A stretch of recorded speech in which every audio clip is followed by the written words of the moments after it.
Good afternoon and welcome to TV Sapienta News Hour. On the news is Oluchi Ojoba Mideli. The Federal Competition and Consumer Protection Commission (FCCPC) has sealed Vienna Bakery in Awka, Anambra State for non-compliance to the required quality in the food. The zonal coordinator of the FCCPC Southeast, Francisco Bialo, who sealed the factory alongside the enforcement team of the commission, said that they have served a letter to the factory for years, inviting them to their office for proper guidance on the production of food, but they turned it down. She insisted that consumer welfare remains the focus of the commission, adding that the factory would be reopened for business once it complies fully to the instructions given out. The permanent secretary in the Lagos State Health District, Dr. Ladapo Asinyabi, has vowed to demolish houses without toilet in Zongo community in Badagry West Local Council Development Area. This followed the deaths of 14 persons as a result of cholera infections in the area. The government warned against the dangers of open defecation, which it noted had been linked to the recent cholera outbreak in the area. Asinyabi gave the warning during a sensitization campaign on cholera outbreak held with key community stakeholders in Zongo community recently. He explained the severe health risk associated with open defecation, noting that it significantly contributed to the spread of cholera, urging residents to ensure that their homes had proper toilets with covers as mandated by the Lagos State government. The permanent secretary, who had directed sanitarian officers to inspect all buildings within the community, particularly those without proper toilet facilities, warned that any private toilet operating without a valid license would face legal action. The Director General of the Nigerian Natural Medicine Development Agency, Professor Martins Emeje, says the agency has developed 23 new natural medicines, including remedies for diarrhea, peptic ulcers, and hepatitis B. Emeje, Professor of Drug Delivery and Nanomedicine, discloses at the agency's Public Accountability Program in Lagos State to mark 2 years of his stewardship as the Director General, in line with the Presidential Directive for ministries and agencies to report their achievements. He said that the later developments surpassed 11 new products the agency had earlier promised for the year, bringing the total number of new natural medicines ready for launch to 23. According to him, the new range of herbal products include those targeting sickle cell, diabetes, immune boosting, anti-aging, peptic ulcer, and diarrhea, stressing the significance of the diarrhea remedy, describing it as particularly emotional product. The agency also introduced a new malaria prevention kit comprising Amarus herbal tea and anti-malaria herbal mosquito repellent cream, among others. The Pharmaceutical Wholesalers and Distributors Association of Nigeria has urged the federal government to implement the National Drug Distribution Guidelines introduced by the government in 2012 as part of measures to address the importation of fake drugs. Speaking at the end of a 3-day conference held in Ikeja, Lagos State on Thursday, the association chairman, Ogenochuko Omaraye, said the policy would address the challenges in the drug distribution chain. Omoraye revealed that the recent clampdown on open drug markets across the country had exposed the fragility of the current drug distribution system, which he claimed had constituted a setback in the fight against fake drug importation. He concluded that all stakeholders in the drug distribution channel must come together to ensure that the arrangements made by the government include the private sector distributors. Also speaking, the Director General of the National Agency for Food and Drug Administration and Control, NAFDAC, Professor Mojisola Adeye, who was represented by Regina Garba, stressed that the agency had remained committed to safeguarding public health through effective regulation. She urged the distributors to galvanize themselves and towards compliance, professionalism, and strategic partnership within the drug distribution ecosystem. On education, former Vice President Atiku Abubakar and the National Association of Nigerian Students have condemned the conditions under which students in various parts of the country sat for the 2025 West African Senior School Certificate Examination, WAEC, calling the situation a national disgrace and demanding a receipt of the affected paper. It will be recalled that viral videos on Wednesday showed candidates sitting for the 2025 WAEC English language examination late at night without electricity, using lanterns and mobile phone flashlights. The West African Examination Council attributed the delay in the conduct of the English language paper on heightened efforts to curb examination malpractice, particularly the leakage of question papers. In a statement, WAEC's acting head of public affairs, Moyoshola Adeshina, cited logistical challenges, security concerns, and socio-cultural issues as contributing factors. Reacting to this, the former Vice President Atiku Abubakar expressed deep concern over what he termed as a damning indictment of our systemic failure to uphold the most basic standards in public education, saying that this outrage occurred just a day after the world marked International Children's Day only deepens the shame.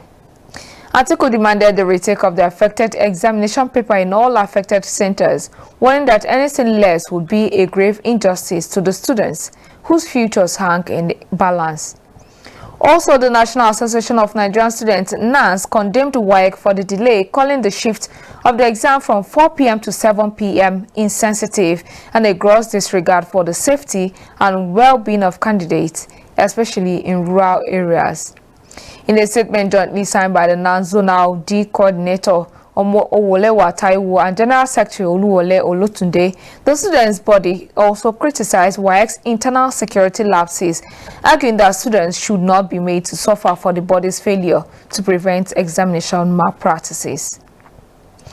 The Nigerian Minister of State for Industry, John Eno, says the President Bola Tinubu administration is tackling most of the issues that are making industries to close down or leave the country. Eno said issues regarding power, infrastructure, and ease of doing business are being tackled by the government and has brought back confidence among industrialists. He noted that Tinubu recognized the importance of the industry in the economy, which is why, after 1 year, instead of having a single minister in charge of trade and investment, he appointed him to oversee the industry. According to him, the 2 years of this administration have been there without any report of industry shutting down or leaving the country. The minister added that the confidence of industry owners have been boosted since Tinubu took over and that more efforts are being made to ensure that businesses are protected. On security matters, the National Security Advisor Malam Nuhu Ribadu has invited Amnesty International Nigeria for a consultative meeting following the publication of a new report by the human rights organizations on insecurity in the country. Amnesty International had in a report on Wednesday raised the alarm over what it described as the Nigerian government's failure to protect citizens from relentless attacks by armed groups and bandits. The human rights organizations in the report said at least over 10,000 people have been killed and 6,672 villages sacked in the past 2 years under President Bola Tinubu, noting that Benue State recorded the highest number of deaths with 6,896 people killed, followed by Plateau State with 2,630 deaths. Reacting to the report, the federal government, in a statement by the Minister of Information and National Orientation, Alhaji Mohammed Idris, disputed the report, saying the so-called report should be wholly discarded for being an empty attempt at sensationalism and scaremongering. While acknowledging the critical role of civil society organizations in human rights advocacy, the Office of the National Security Advisor emphasized that such responsibilities must be exercised with a careful understanding of the prevailing national security context. Still on the news, the Chief Medical Director of the Chukwuemeka Odumegwu Ojukwu University Teaching Hospital, Amako Oka, has urged Nigerians to prioritize their health through regular medical checkups, routine exercises, and intentional healthy living to curb the growing trend of slump and die syndrome. The Chief Medical Director of the hospital, Dr. Joe Akabuike, said this during a one-day health awareness program organized by the Nigerian Association of Women Journalists, NAWOJ, Anambra State Chapter, where he presented a paper on the theme of the event, Slump and Die Syndrome, Your Health First. Speaking at the event, the chairperson of NAWOJ, Anambra State, Comrade Tochukwu Ifejika, appreciated their members and participants for their unwavering support and encouraged journalists and other essential workers to make their health a top priority. On the foreign scene, United States has lifted sanctions imposed on Gabon over a 2023 coup after the Central African country carried out an election, the State Department said yesterday. A State Department spokesperson said Secretary of State Marco Rubio has certified and reported to Congress that a democratically elected government has taken office in Gabon. U.S. law requires the State Department to halt assistance to countries where the military takes charge, although Washington has occasionally skipped the guidelines for sensitive partners. Coup leader General Brice Clotaire Oligui, who promised a 2-year pass to civilian rule, went on to win the presidency after taking 94.85% of the vote on April 12. Despite the wide margin, international observers signaled no major irregularities, and the African Union also lifted sanctions on Gabon. Still on international scene, the United Nations on Thursday honored staff 7 artists field mission through several events to mark the International Day of United Nations Peacekeepers. The International Day of UN Peacekeepers, held annually on May 29, is an international day to pay tribute to all the men and women who have served and continue to serve in United Nations peacekeeping operations for their high level of professionalism, dedication, and courage. Also to honor the memory of those who have lost their lives in the cause of peace. UN Secretary General Antonio Guterres, in his message, said that peacekeepers face increasingly complex situations in an increasingly complex world. He highlighted growing division across the globe, stress such as terrorism, and deadly misinformation targeting peacekeepers, as well as challenges that transcend borders, ranging from climate change to transnational crime. Guterres stressed that it is essential that peacekeepers have what they need to do their jobs, and this is the shared responsibility of the United Nations and all the member states. Now on sport, Nigerian Flying Eagles have been drawn in Group F with Colombia, Saudi Arabia, and Norway for the 2025 FIFA Under-20 World Cup. The draw ceremony took place in Santiago, Chile, in the early hours of today. However, the Flying Eagles were placed in pot 2 for the draw. The top 2 teams in the group will make it to the round of 16. Nigeria earlier qualified for the World Cup after finishing third at the African Under-20 Cup of Nations in Egypt earlier this month. South Africa, Morocco, and Egypt are the other African countries that will take part in the competition. Chile will host a biennial competition from 27 September to 19th of October 2025. And lastly, to wrap it up on the news, Chelsea are eyeing to rival Arsenal in the race to sign Real Madrid winger Rodrigo for the manager Enzo Maresca this summer.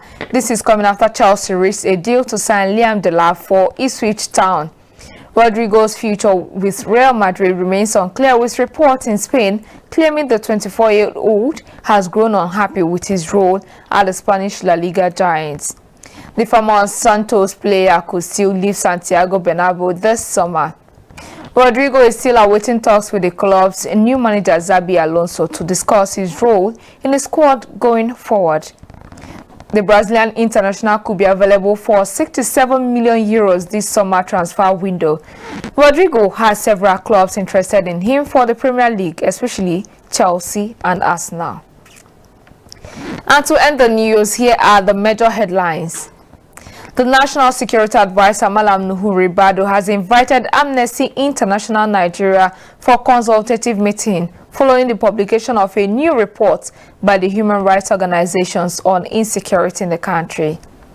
The United States has lifted sanctions imposed on Gabon over a 2023 coup after the Central African country carried out an election, the State Department said. Nigeria's Flying Eagles have been drawn in Group F with Colombia, Saudi Arabia, and Norway for the 2025 FIFA Under-20 World Cup. And that was the TV Sapienza News at 1. On behalf of the technical and the editorial crew, I am Oluchi Ojobamidele. Thank you for being here with us and stay tuned for more programs. Bye for now.